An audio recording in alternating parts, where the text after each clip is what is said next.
let's talk a little bit about needs of the Navy. How is that against their preference? So they come down, they don't get selected. They're in their third or fourth look right now. So they're in their needs of the Navy right now, but they still put in their own preferences or whatever right now.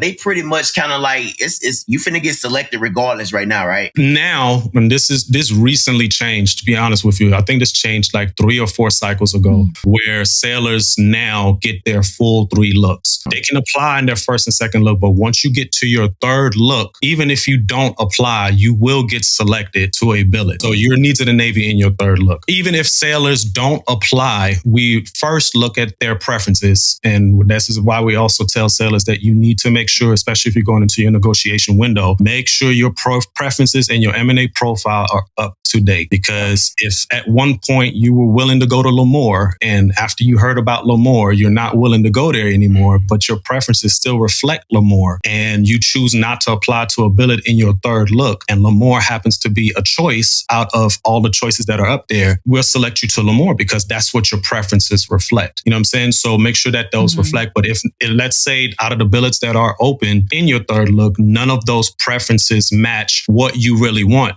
then we would have to essentially treat it as if every applicant applied to that billet and pick the best and fully qualified person for that specific billet. And then we just add what's called an ATI indicator, which is a record flag stating that the member was applied to this billet that did not meet 2 or 3 preferences in their profile. Permission to speak freely.